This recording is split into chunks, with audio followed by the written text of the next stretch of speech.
Well, prior to the pandemic, around 8% of Australian knowledge workers worked from home in some capacity, but this number has now increased to 40%. Businesses stuck in a rigid, fixed mindset for how a workplace should run are now faced with serious decisions about how to navigate the future. For more on this, let's bring in Angela Ferguson, the co-founder of Future X Collective. Welcome to Ticker News. Thank you for your time today. Thanks, Natasha. Now, Angela, are we ever going to return to old ways of working, do you think? Look, definitely not. I think the last 2 years have been a time of experimentation. It's been a time of, testing what work from home looks like, what work from the office looks like. And we've learned a lot of lessons over those last 2 years. And, the general sentiment is that nobody wants to go back to the way it was. We've been able to have a lot more flexibility in the way that we work, and we've been able to, incorporate some of the things that are more meaningful to us in terms of where and how we work and what we do. So, nobody wants to leave those great benefits behind. So it's really important that we leverage some of those gains of the last 2 years as we go forward into the future. Now, Angela, of course, there are benefits to working from home, but there are also benefits working in the workplace, in the office. So what would you say some of those benefits are? How do they compare? Look, I think, home is fantastic for getting focused work done. It's great for, anything, where you really need to kind of switch off and not be around people. But the office has a really strong role to play as well. So whenever you need to collaborate, you need to co-create, you need to innovate, studies have shown that physiologically, when we sit in a room together, we sync our breathing.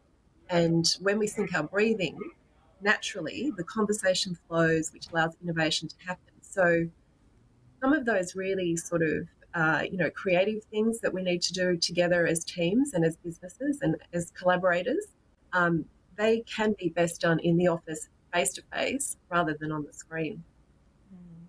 Now, of course, as you mentioned, many employees are keen to maintain their workplace, sort of keep working from home. What sort of things do you think workplaces need to be doing to draw employees back into the office? Look, I think one of the first things that we are doing with some of our clients is really talking to people about what they want. It's difficult to assume what people are looking for and what people want. The office has a role to play going forward, and it needs to be a place where people feel that they can get the job done. So it needs to have all the tools, all the kit. Previously workplaces before the pandemic were very, predominantly desks and predominantly individual settings. What we're seeing now is that, people are generally asking for a lot more collaborative settings. So they want walls to pin things up on, they want to be able to move the furniture around. They want to be able to, really hack these environments to make them flexible and collaborative and really comfortable too, like we've been used to at home. And Angela, just very quickly to finish up, countries now, many are trialling 4-day work weeks we've seen around the world. Do you think this might become the new norm in very soon? Do you think this might be something that even Australia trials? Yeah, look, absolutely. The 4-day work week actually started in New Zealand in 2018, and it was really part of an overall wellness program. And what it was reduced hours over 4 days, so a 32-hour week rather than a 40-hour week. So it's not compressed hours at all.